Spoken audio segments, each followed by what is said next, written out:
Assalamualaikum warahmatullahi wabarakatuh.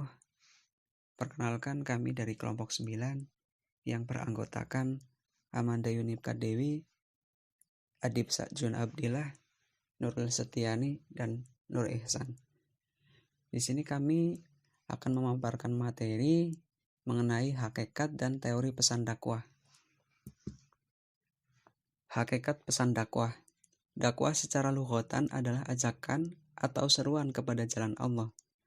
Hal ini senada dengan firman Allah dalam surat An-Nahl ayat 125 yang artinya, ajaklah ke jalan Tuhanmu dengan hikmah, mauidhah hasanah, dan bermujadalahlah dengan cara sebaik-baiknya.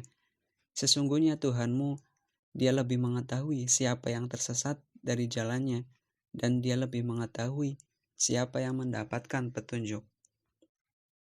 Dakwah Islam adalah upaya yang dilakukan secara sadar untuk mengajak umat manusia ke jalan Islam yang rahmatan lil alamin. Bukan hanya rahmatan lil muslimin, tetapi juga rahmat bagi semuanya. Dakwah yang seperti ini tentu saja adalah dakwah yang di dalamnya mengandung pesan-pesan ajaran keselamatan. Tidak mungkin Islam akan memberi rahmat ketika Islam tidak mengajarkan keselamatan. Kemudian, hakikat pesan dakwah Islam merupakan sarana untuk membangun dunia kemanusiaan dengan pernak-perniknya, agar dunia kemanusiaan tersebut menjadi bermakna. Maka, pesan dakwah mestilah bertujuan untuk membangun kemanusiaan, yaitu untuk membangun kerukunan, keharmonisan, dan keselamatan umat manusia.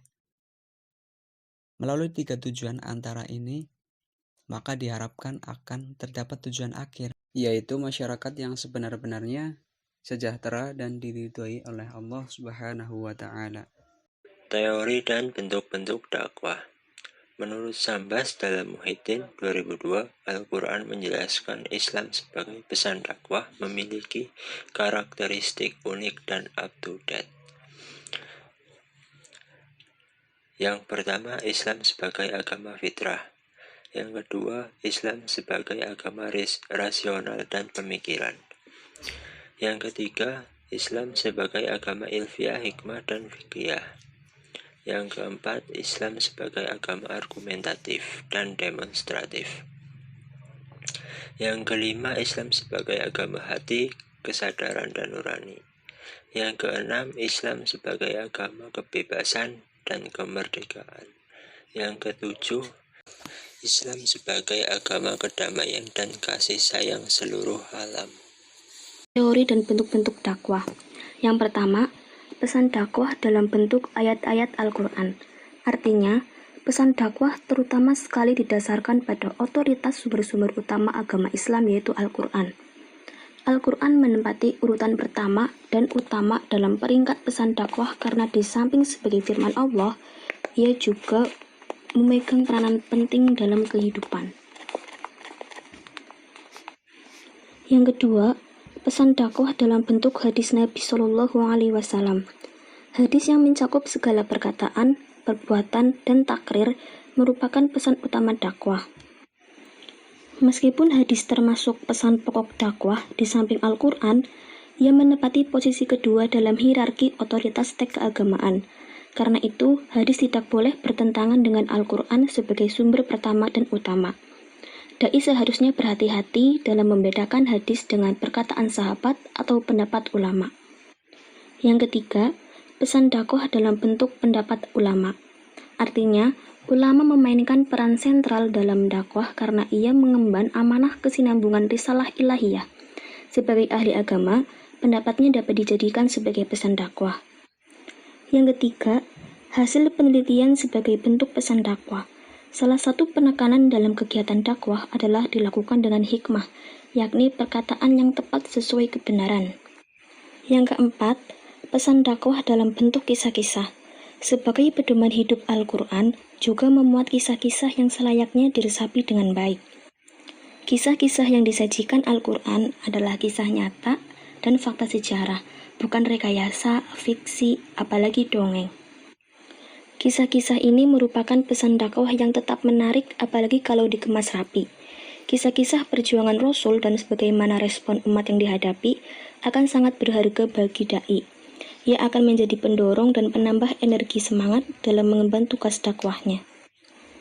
Dan yang terakhir adalah berita sebagai bentuk pesan dakwah. Berdasarkan isyarat-isyarat Al-Quran, berita termasuk pesan dakwah. Al-Quran memang memuat berbagai berita baik dalam konteks naba, kabar, hadits, atsar maupun efek. Dalam Al-Quran diperoleh variasi berita, mencakup antara lain berita tentang umat terdahulu, berita ghaib yang meliputi makhluk-makhluk ghaib, serta informasi mengenai hari kemudian dan informasi muatan ilmiah. Berita-berita yang diinformasikan dalam dakwah memiliki beberapa fungsi. Fungsi yang pertama adalah sebagai pembuka ceramah untuk menimbulkan perhatian. Yang kedua adalah pendukung topik yang dibahas sehingga menambah kualitas ceramah. Dan yang ketiga adalah untuk bahan renungan. Metode penyampaian pesan dakwah. Yang pertama, metode al-hikmah.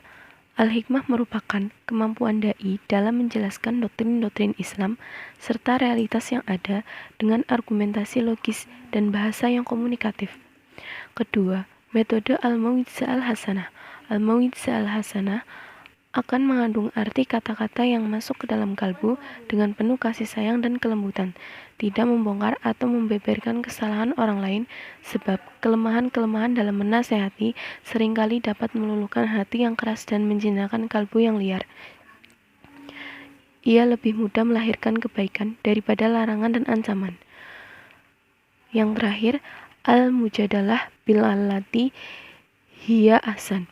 Al-mujadalah merupakan tukar pendapat yang dilakukan oleh pihak kedua secara sinergis, yang tidak melahirkan permusuhan dengan tujuan agar lawan menerima pendapat yang telah diajukan dengan memberikan argumentasi dan bukti yang kuat. Antara satu dengan yang lain saling menghargai dan menghormati pendapat. Keduanya berpegang pada kebenaran, mengakui kebenaran pihak lain, dan ikhlas menerima hukuman kebenaran tersebut. Sekian yang dapat kami sampaikan. Kurang lebihnya kami mohon maaf. Wabillahi taufik wal hidayah. Wassalamualaikum warahmatullahi wabarakatuh.